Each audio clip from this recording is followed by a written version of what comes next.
Hi guys, good afternoon and welcome to the CNBC-TV18 Mumbai newsroom. I'm Pavitra Parekh. You're tuned into your stocks and we have a lot of queries to get to. But first up, just a quick look at the markets. It has been a good day across global markets, right? So for now, we're holding with a gain of over 300 points above that 18,300 mark on the Nifty. But the mid-cap index is where you've seen quite a slip come through ever since the morning. In fact, just a few minutes ago, it also did move into the red. We're back just marginally in the green, but that is where you're seeing quite a slip come through. The Nifty Bank is holding well with a gain of 1.4%, but the real action is in the IT space today. That index is up 3.5%, and the metals also doing well in addition to IT. So you're seeing the metal index, which is up 2%. Hindalco's numbers just came out a few minutes ago, and on the back of that, you've seen an even bigger pickup in that space. But let's move on and get to answering all of the queries that you've written in with. Joining us today, we have Sharad Avasthi of SMIFS as well as Gaurav Ratnaparkhi of Sharekhan. So Sharad as well as Gaurav, thank you very much for joining us today and taking out the time to, take our viewers through all of their queries. Let me get to the first one. We have Jairaj Nair, who writes to us from Kerala. He says he holds 75 shares of TCS at 38.50 and he's holding this for about a year already. He says he's a short-term investor and he wants to know whether to hold or sell TCS, and he's also asking whether he should buy SRF instead. Gaurav, let me come to you first. He is saying that, he's a short-term investor. He's already held it for about a year. And I can understand that, he would be nervous because of the kind of cuts that we have seen in TCS. Of course, today is not a good day to go by, or the past few days we've seen a good run. But what are the charts looking like on this one? I think TCS, after a substantial correction, has entered recovery mode. Basically, the overall IT space has seen a multi-month correction, and after that, it has seen a good base formation for itself from a short to medium-term perspective. And after that, this recovery has started since last month. So I think this has the potential to continue on the way up. Specifically, if I talk about TCS, then it is approaching its 200-day moving average, which is placed at around 33.70. And once that gets taken out, then we can see even fresh momentum building up in this counter, which will propel it to even higher levels. So he is likely to see his buying level, and in fact, the stock can even head towards the level of 4,000 if he has a time horizon of few months. So definitely, I think he should hold on to his position in TCS. As far as SRF is concerned, I think it will take some time for SRF to recover from the recent correction which it has seen in last couple of months. And from that perspective, TCS, which is already in an uptrend, it is better to stick to TCS rather than shifting to SRF. Well, absolutely. And SRF has been absolutely flat, right? I mean, this is the chart for today. But even if you look at it for the year so far, SRF has been absolutely flat. Sharad, let me also come to you on this query. Do you agree with Gaurav that perhaps it's better to hold on to TCS? We have been talking about a lot of the IT stocks. They've already corrected so much. So do you think there's room for a good up move here now? See, in the long term, I believe even TCS could be a good bet. But as he's already said that he's a short term to medium term investor, I am considering he would be the type of investor who would want to gain out of stocks which have some potential over the next 11, 12, 18 months. Considering this, we believe while TCS can grow at around 11, 12% at the top line and bottom line, the valuations we feel are a bit stretched considering FY24 earnings of around 103. So 32.50 is the fair value that we have on the stock. So I think it is fairly valued. Comparatively, Infosys looks better within the sector rather than switching to an SRF. It would be better to switch within the sector into something like an Infosys, where our targets are somewhere around 17.50. Okay, so you could move from TCS to maybe an Infosys. It will keep you in the same sector, and that is what you prefer over an SRF. But let's move on now to the next query. Anu Agarwal writes to us from Gurgaon. She holds 500 shares of Asian Paints. She bought this at 3,132. She says she's a medium-term investor and wants to know what one should do in the coming few months, and if she doesn't want to hold for too long a period. Sharad, coming to you on this one, she bought at 31.32 per share. It's currently around 3,050. For this month alone, Asian Paints is down around 8%. How will you look at this stock from here? See, the current weakness, we are assigning it to higher raw material prices and higher oil prices, which have been the case globally. But gradually, I think that should cool off. It is a dominant player in the paint segment. We all know that the decorative segment dominates with 83% of the revenues. It is the largest paint company in Asia, so the size-wise, it has that dominant positioning. But in terms of valuation, I think top line and bottom line CAGR should be around 16 and 25% over the next 2 years. And valuations at roughly 49 times FY25 expected earnings, I think there is room for further cool off in Asian Paints. So I think it's better that she exits Asian Paints at these valuations. Okay, exit Asian Paints. Gaurav, coming to you on this one, how would you look at Asian Paints? Do you think that if she, in the next couple of months, there's chance that she could cut some of her losses? Yeah, definitely. From that perspective, Asian Paints is providing a buy on dips opportunity. It had a strong resistance near 3600, where it faced resistance in the January as well as in September this year. And the current decline that started in the month of September has retraced around 50% of the previous rise, which we saw from June to September. And the stock can go down towards 61.8% retracement, which is placed at around 2950. But if it dips to that level, which is around 100 points from current level, then it will be a very good opportunity to average out at that level, can add more at around 2950, and from that level we can expect a bounce back. From short-term perspective, the bounce back level will be 3200, whereas from a medium-term perspective, the stock can even test the level of 3600 over the next few months. So buy on dips will be the strategy and add more at around 2950. Okay, you can add more at around 2950, but I don't know if she would want to do that because she is a very short-term investor, like she said, and she already got in at a slightly higher price, which was 3132. That is on Asian Paints. But moving on to our next query, we have Sushil Kumar Bhatia, who calls us from Delhi with a query. He says he has investments in EIH. Mr. Bhatia, good afternoon. And thank you for calling us, but take us through your query and I will put it across to our guests as well.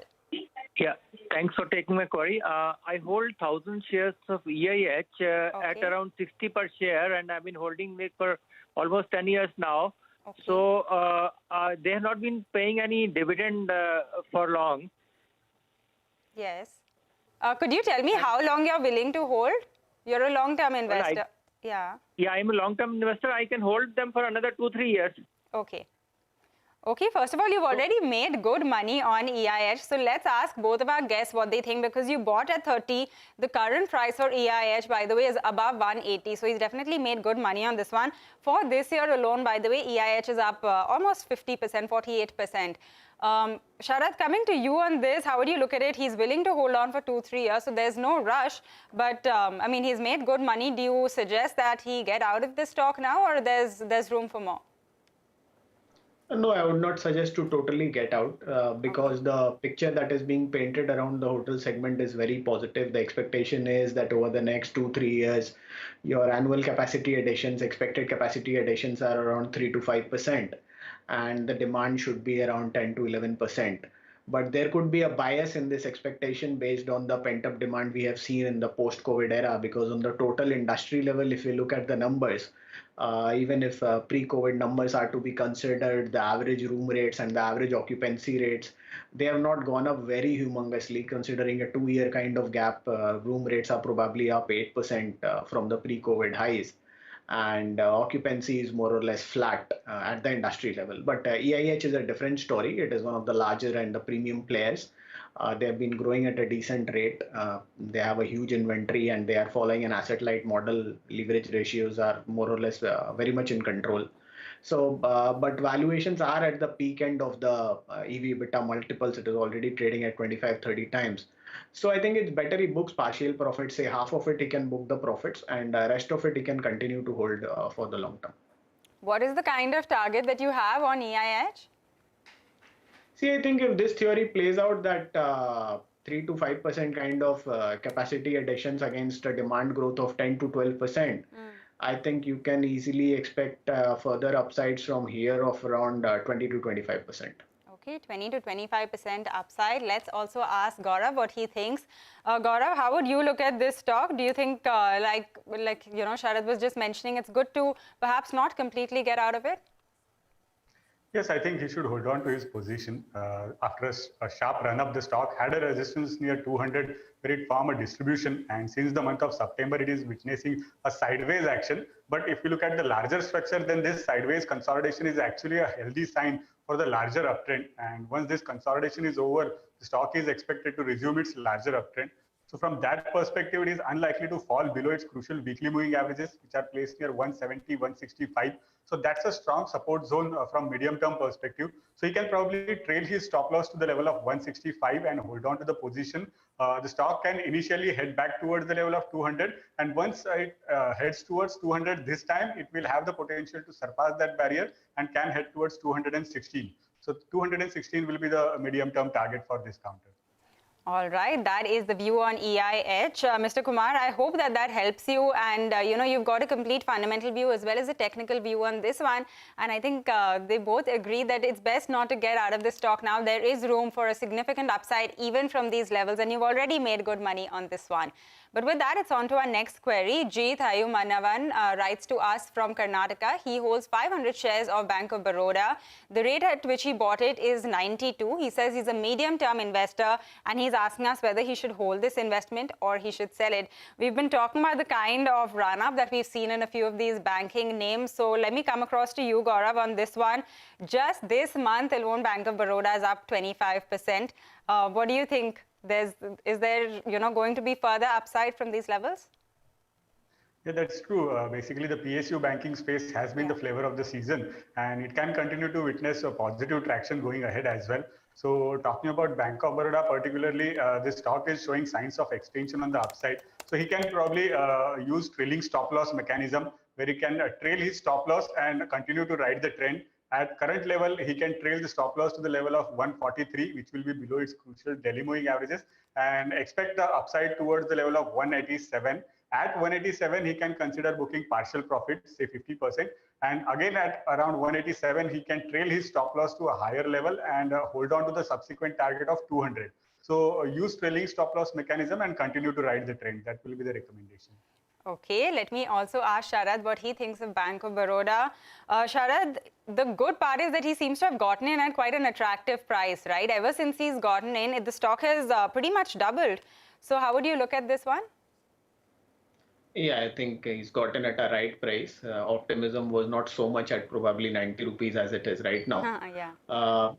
We believe that the space has still some leg to move up further, and there is a lot of room, because if you look at the difference between the valuations at which PSUs are trading and private banks are trading, there is still room. Like Bank of Baroda is a classic case. Even if we consider forward multiples of around 1x price to book on FY24, considering 20-25% kind of CAGR for the bank, even then I think even if it trades very conservatively at a price to book multiple of 1 only, even then fair value could be around 200. But these are very conservative targets. What we are expecting is that a re-rating should happen, because post-merger the synergies will also start showing up after these 3-4 banks consolidated. And NPA cleanup has already happened. The net NPA is somewhere around 1.5%. So that's not much of a challenge, and the capex-driven growth should drive the growth of private sector bank advances at a much faster clip vis-a-vis private sector banks. All right, got it. So that is the view on Bank of Baroda. But with that, it is time for a short break. Sharad as well as Gaurav, I request you to please stay on, because we have lots more queries lined up and we'd like you to answer. Hey guys, welcome back. You're still tuned into Your Stocks, and we're actually getting some visuals of US Treasury Secretary Janet Yellen, who is meeting with the Finance Minister Nirmala Sitharaman. So let's actually go across to that address. Remains a key cornerstone of our bilateral engagement. Our meeting today will lend greater vigor to our economic relationship, strengthen business-to-business links, and facilitate coordinated policy stance to address the pressing global economic challenges.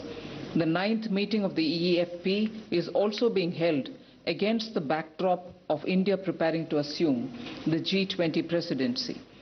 Our Honorable Prime Minister of India has unveiled the logo and the theme of our presidency on 8th of November, which reflects the theme of G20 India 2023. Vasudhaiva Kutumbakam, one earth, one family, one future. We will continue to rely on close cooperation with the United States to address the global economic challenges in more coordinated manner and in strengthening multilateralism. I now invite US Secretary, who has already made her opening remarks, to join us in the meeting. Thank you. Thank you.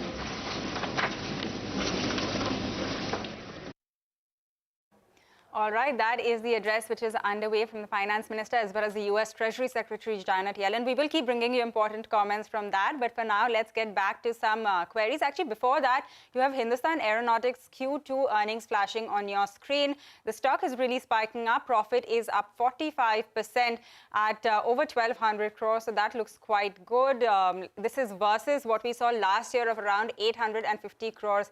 Remember, this stock has already seen a massive run, right? Not just this one, all of the defense companies, we have been talking about this.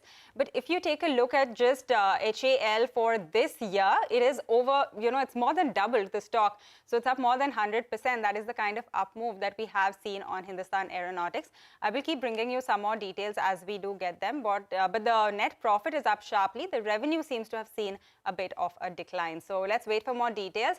But Sharad Avasthi and Gaurav Ratnaparkhi are still with us. Gentlemen, thanks a lot for waiting on. We also have Monish, who writes to us from Bangalore. He says he holds 50 shares of IDBI Bank, bought at 40. He's a long-term investor and wants to know whether he should hold or sell this one. So we have another banking query. This one is on IDBI Bank. Sharad, what do you think of this space? Again, from the banking pack, it's been doing quite well. Yeah, I think most of the problems that the bank had in the past are gradually getting resolved. The corporate wholesale book has been now shrunk to somewhere around 15-16% of the book. And retail is a primary focus for the bank, with around 52% of the revenue coming from retail portion only.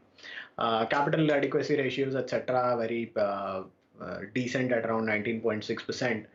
And GNPAs are a bit high, but most of that has already been provisioned, so the net NPA is very low at around 1.3%. We expect the bank to continue to grow at 10-12% over the next 2-3 years, and that should result in book value of somewhere around 44 for FY25. So considering even 1.3 kind of multiple, I think the fair value could be somewhere around 57. So you can continue to hold on for a target of around 57. Okay, hold on for a target of 57. That is on IDBI Bank. Gaurav, what is the kind of target that you have on this one? In the past 5 days, the stock is up 8%. And, we have been talking about all of the banking stocks. But on IDBI specifically? Yeah, that's right. If you look at a slightly broader picture, say from medium to long-term perspective, then this stock has relatively underperformed within the banking space. But if you look at the recent structure over the last few weeks, then it has nicely formed a multi-week triangular pattern, and that pattern has broken out on the upside already. The pattern formation has taken place above strong support zone, above its crucial weekly moving averages, as well as about 200-day moving average. And from there, the stock has started moving higher. So that indicates that the stock has some catch-up to do on the way up. And the structure will remain positive as long as the stock stays above the level of 44. So keep a stop loss of 44 and expecting the stock to head towards the level of 58 initially, and the subsequent target will be 65. All right. So both of our guests clearly advising that you hold on to IDBI Bank right now. So I hope that helps our viewer. The next one coming in is from Ramesh Iyer. He writes to us from Chennai. He says he holds 1,588 shares of Indian Hotels at 225. He holds 4,000 shares of IEX at 275 and 350 shares of Paradeep Phosphates also. He wants to know the future prospects of all of these investments. Gaurav, let me come to you first on all of these. If you can quickly take us through your call on them, and what is the kind of target that you're working with? Yeah, so Indian Hotel, the medium-term trend is definitely positive, but from short-term perspective, it is likely to witness consolidation. Like we saw in the case of EI Hotel, the stock has already seen a substantial consolidation right from September. But this particular counter, Indian Hotel, is likely to have further consolidation. So from that perspective, I would recommend exiting from Indian Hotel and getting into EI Hotel, as it is likely to outperform over the next few months. So shift to EI Hotel from Indian Hotel. As far as IEX is concerned, the stock has significantly corrected in the last few months, but this is not the level to exit from the counter. In fact, if you look at the recent structure, then the stock is showing signs of a base formation. It is forming an inverted head and shoulders pattern on the lower time frame, which indicates that it is preparing for a bounce back. It may not be a reversal altogether, but it can have a decent upside of say around 180, 185, where it can test its 200-day moving average. So hold on to IEX at current level. As far as Paradeep is concerned, the stock is recently listed, so there is no much data to analyze from technical perspective, so I'll skip that stock. All right, got it. Sharad, let me also come to you on all of these queries, and specifically on Indian hotels. What do you think? We were also talking to the management this morning. They're sounding extremely optimistic. Occupancy is up, the average room rate is up, and they're expecting the coming quarters to look even better than than what they saw in Q2. So, what do you think of Indian hotels? Yeah, I think the way the conference calls and everything and the travel is already back. I think official travel is also going to make a big comeback. Tourism is also strong. So I think most hotel stocks would benefit out of that. The difference between EIH and Indian hotels is probably only the capacity addition that they have under plan. On a base of 21,000 rooms, they have a plan of adding around 8,000 rooms through 62 hotels. For EIH, the capex addition is only around 8 to 10%. But the valuations are roughly at peak multiples. I think again 340 to 360 is the fair value. So I'm again recommending to book partial profits in Indian hotels and hold the rest of it as a good long-term investment. For IEX, I think we continue to believe that this is a very decent story, long-term story. Currently, this year the numbers have disappointed a bit because of the entry of a new exchange and some loss in market share because of that. But gradually, I think again it's clawing back to normalcy. And we see huge uptick in demand from the normal exchange business in electricity, as well as the gas exchange launch should do very well in the long term. Long-term growth from renewable energy trading, the renewable energy certificates being traded on the exchange should add. So I think we would advise IEX to be held on as a multi-bagger story, but initially the targets could be 250 to 300 on the stock. Paradip Phosphates, again, the acquisition of the Goa plant and the capex that they are doing, this should result in very aggressive growth for the company going forward. NPK fertilizers are something that should be that are being pushed by governments in government and India also at a very rapid scale. The promoter background is very good, and I think over the next 2 to 3 years, the earnings growth or trajectory could be very strong based on the capex that they have done and the Goa facility integration happening. So I think even conservatively, even if it trades at around 10, 11 times FY24 or 25 expected numbers, then the targets for Paradip Phosphates could be around 100 rupees. All right. Thanks a lot for reviewing that entire portfolio. Sharad as well as Gaurav, we're going to leave it on that note today. But thank you for joining us and taking our viewers through all of their queries. Just a quick note, the Nifty has hit the 52-week high and it's crossed that earlier level of 18,350. So we're pretty much at the high point of the day. But the mid-cap index is absolutely flat right now. That's the market action and we're going to wind down on that note. But remember, you can continue to email us all of your queries and we will take them up with our experts. And you guys stay tuned because closing bell is up next after this short break for the last hour of trade.